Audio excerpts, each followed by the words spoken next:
Hi guys, അപ്പോൾ നമ്മളുടെ ഈ സ്ഥലം കണ്ടിട്ട് നിങ്ങൾക്ക് വല്ല പരിചയം തോന്നുന്നുണ്ടോ?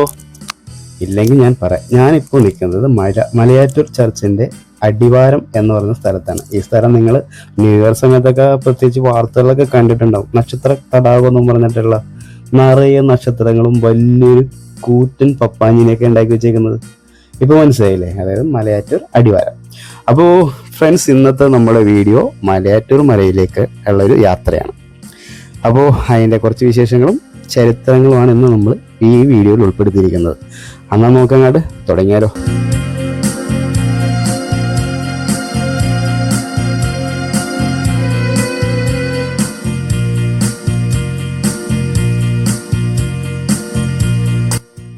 അപ്പം നമ്മളിവിടെ പറഞ്ഞു നിർത്തിയത് നക്ഷത്ര തടാകം. ഇവിടെ ന്യൂ ഇയറിൻ്റെ ടൈമിന് ഏകദേശം 10,000-ലധികം നക്ഷത്രം കത്തിച്ചിട്ടുണ്ടാവും. വളരെ ഭംഗിയാണ് കാണാനായിട്ട്. അപ്പോൾ ഈ തടാകവും കഴിഞ്ഞ് നമ്മൾ നേരെ ചെല്ലുന്നത് മലയാറ്റൂർ മല കയറുന്ന താഴെ മനോഹരമായ ഒരു കാർ പാർക്കിംഗ് സൗകര്യമുള്ള സ്ഥലത്തേക്ക്. ഇവിടെ നമുക്ക് വണ്ടികൾ പാർക്ക് ചെയ്ത് നേരെ മേളിലേക്ക് പോകാം. ഇപ്പോൾ ഞാൻ വന്നേക്കുന്ന നോൻപ് സമയമായത് കാരണം അത്യാവശ്യം തിരക്കൊക്കെ ആയി തുടങ്ങിയിട്ടുണ്ട്. നമ്മൾ തിരക്കില്ലാത്ത സമയത്താണ്, അതല്ല സീസൺ അല്ലാത്ത സമയത്താണ് വരുന്നതെങ്കിൽ അത്യാവശ്യം ഇവിടെ ആനകളെ കാണാനും കൂടെ നമുക്ക് സാധിക്കും.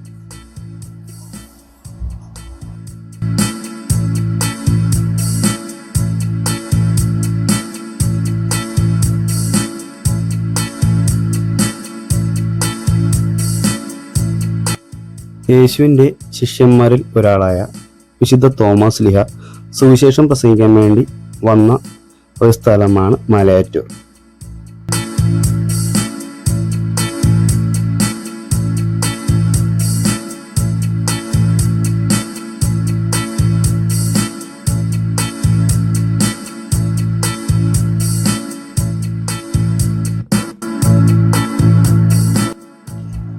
യേശു മരിച്ചപ്പോൾ തോമസ് ലീഹയ്ക്ക് സുവിശേഷം പ്രസംഗിക്കാൻ കിട്ടിയത് ഭാരതം എന്ന പ്രദേശമായിരുന്നു.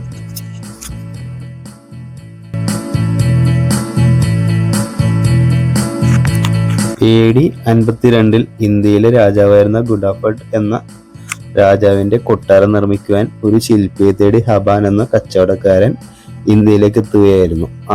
അദ്ദേഹത്തോടൊപ്പമാണ് തോമസ് ലീഹയും നമ്മുടെ ഇന്ത്യ സന്ദർശിച്ചത്. കേരളത്തിൽ 7 പള്ളികൾ സ്ഥാപിച്ചു. കേരളത്തിലെ വനപ്രദേശങ്ങളിലൂടെ മലയാറ്റൂരിലും എത്തി.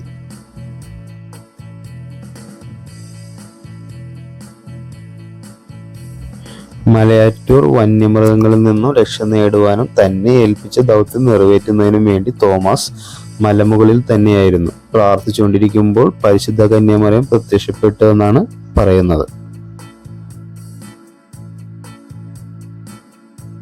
ഒരിക്കൽ മലയിൽ നായാട്ടിന് പോയ മലവേടൻ വിശ്രമിക്കുന്നതിനായി തോമസ് ലീഹ പ്രാർത്ഥിച്ചുകൊണ്ടിരുന്ന പാറയിൽ കയറി. അവിടെ വിശുദ്ധന്റെ കാൽപ്പാടുകളും കാൽമുട്ടകളും അത്ഭുതകരമായി കാണപ്പെട്ടു.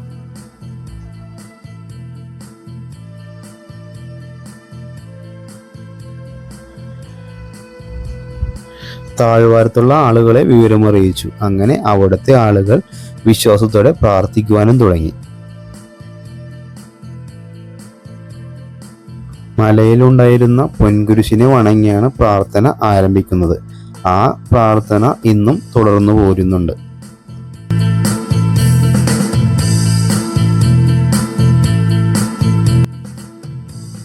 കുരിശ് കണ്ടെത്തിയത് മുതൽ അവിടെ വിളക്ക് തെളിയിക്കുമായിരുന്നു. വിളക്കുകൾ അണഞ്ഞാൽ മലമുകളിലെ വരയാടുകൾ കരഞ്ഞ് ബഹളമുണ്ടാക്കി താഴെ ഇറങ്ങി വരുമായിരുന്നു.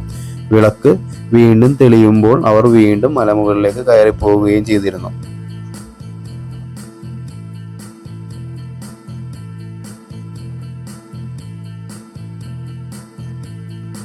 കുരിശ് കണ്ടെത്തിയ മലയെന്ന അർത്ഥത്തിൽ മലയാറ്റൂർ മല പിന്നീട് കുരിശുമലയായി അറിയപ്പെട്ടു.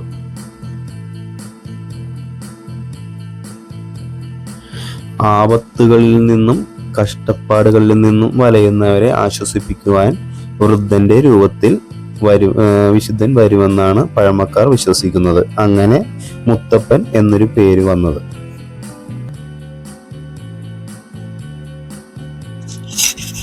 സമുദ്രനിരപ്പിൽ നിന്നും 1300 അടി ഉയരത്തിലാണ് കുരിശുപള്ളി നിർമ്മിച്ചിരിക്കുന്നത്.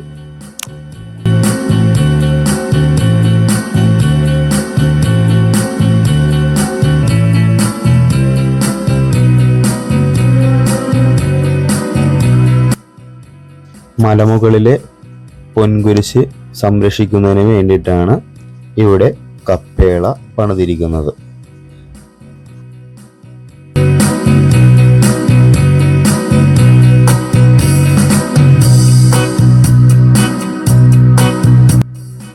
ഈ കപ്പേളയുടെ 150 അടി കിഴക്കോട്ട് മാറിയിട്ടാണ് ആനകുത്തിയ പള്ളി ഉള്ളത്.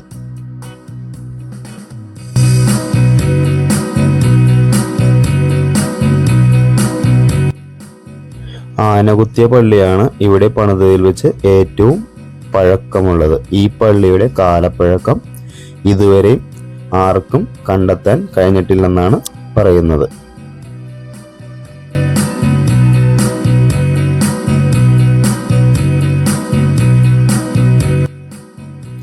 ആ കാലഘട്ടത്ത് ഈ പള്ളി ഇരിക്കുന്ന സ്ഥലങ്ങളിൽ ആന എപ്പോഴും വരാറുണ്ടായിരുന്നു. ആനയുടെ ഇഷ്ടസ്ഥലങ്ങളിൽ ഒന്നായിരുന്നു ആനകുത്തിപ്പള്ളി എന്നറിയപ്പെടുന്ന ഈ സ്ഥലം. അങ്ങനെ ആന വന്ന് കുത്തി ആ കുത്തിയ പാട് ഉള്ളതിനാലാണ് ഈ പള്ളിക്ക് ആനകുത്തിപ്പള്ളി എന്ന പേര് ലഭിച്ചത്.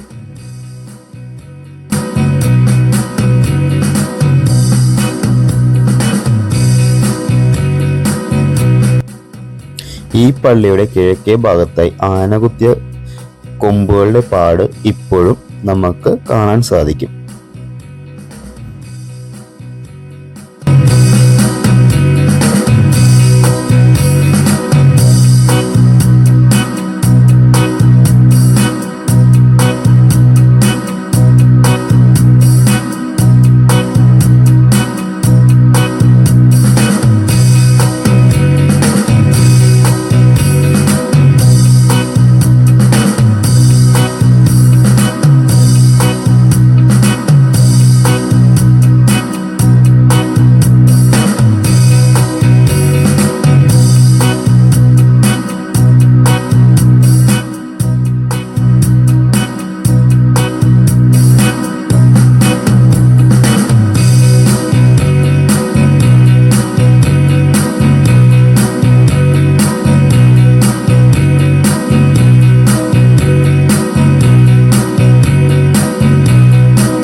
ഇവിടെയാണ് മലമുകളിലെ അത്ഭുത കിണർ. ഈ കിണറിന്റെ ഒരു ഭാഗത്ത് വലിയൊരു കൊക്കയാണ്.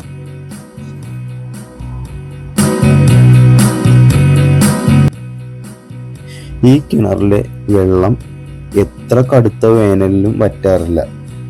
അതുകൊണ്ടാണ് ഈ കിണർ അത്ഭുത കിണറെന്ന് അറിയപ്പെടുന്നത്.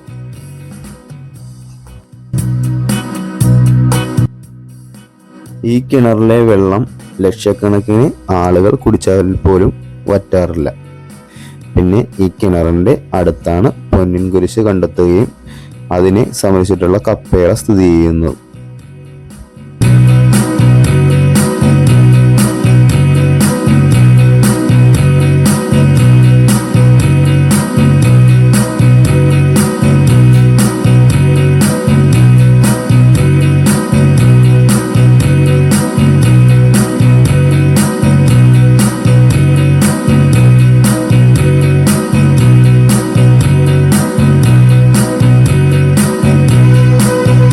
മലയാറ്റൂരിൽ നിന്ന് മദ്രാസിലെ മലിപ്പൂരിലേക്കുള്ള യാത്രയിലാണ് വിശുദ്ധ തോമാസ് ലീഹ കുന്തം കൊണ്ട് കുത്തേറ്റ് രക്തസാക്ഷിത്വം വഹിക്കുന്നത്.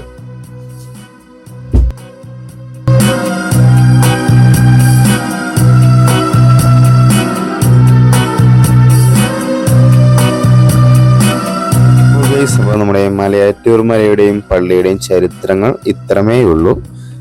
അപ്പോൾ മറ്റൊരു സ്ഥലത്തിൻ്റെ മറ്റൊരു വിശേഷവുമായി നമുക്ക് വേറൊരു വീഡിയോയിൽ കാണാം. അതുവരേക്കും എല്ലാവർക്കും നല്ലൊരു ദിനം ആശംസിച്ചുകൊണ്ട് എൻ്റെ വീഡിയോ നിർത്തുന്നു.